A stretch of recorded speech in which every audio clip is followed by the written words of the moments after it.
I wanted to share what one of my members said to me this week. She said, Joya, what I've learned from your mastermind is how to work on the business, not always in the business.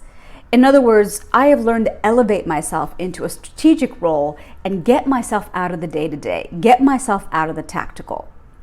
I bring that up by way of example because I'm in front of my membership all week long, and I hear this again and again and again. I don't have time to lead. I don't have time to delegate, to automate, to outsource. I'd just rather do it myself. I had a great interview with Sue Ashford, who is professor of management and operations at the business school at University of Michigan.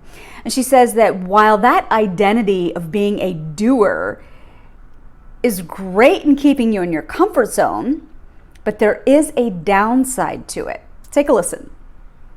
And there's actually data on this that shows the more you're in your email, the less your subordinates see you as any kind of transformational leader.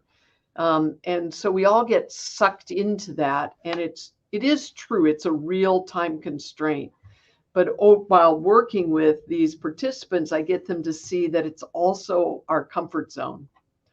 Because leadership is more ambiguous. Being strategic is more amorphous, right? It's a longer term play. And short term is you got to get this proposal out the door. And you're going to just work all night and get it done rather than give it to a member of your team. But Sue actually encourages you to think about the time when you were training your kid to tie his or her shoe. And you got to get out the door. You got places to be, and the kid's still sitting there fumbling along with their shoelaces. Now, you could just jump down and tie their shoelaces because you need to get out the door. But think about the longer term effect of that. If you keep jumping in to tie their shoe, they're never going to learn to do it themselves. And that's a disservice when they grow up, right?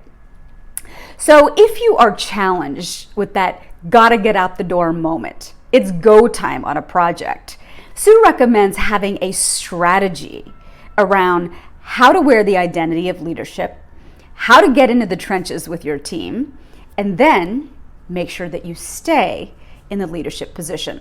Your impatience will take over, your doer nature will take over at some point, and it'll seem totally necessary when it does, because time is a wasting, we're getting close to the deadline, etc.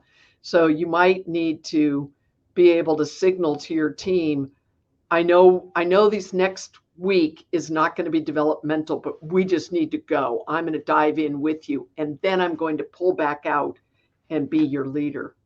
So something like that allows you to, it's like being on a diet, it allows you to have a cheat day, allows you to have some cheat time where you are more in the doing, but it also suggests that it will come to an end and you'll go back to your leader mode.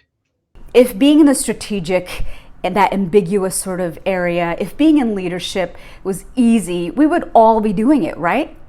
So this is where my mastermind comes in, because this is really a place for you to be able to come in and workshop what it means to put on that mantle, to workshop what it really means to wear that leadership identity, as Sue refers to, and take it out of the amorphous, take it out of the ambiguous, and make it something real, because we're putting strategy around that.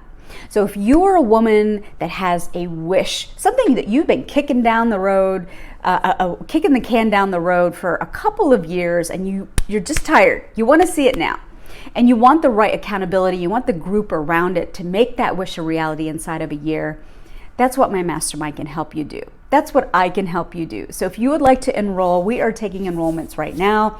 There's an application. You can take that little quiz right down at the bottom. It's going to take you 4 minutes. And let's hear. Are you ready to be able to influence your teams and get the buy-in that you need to be able to be the leader that you always knew you were?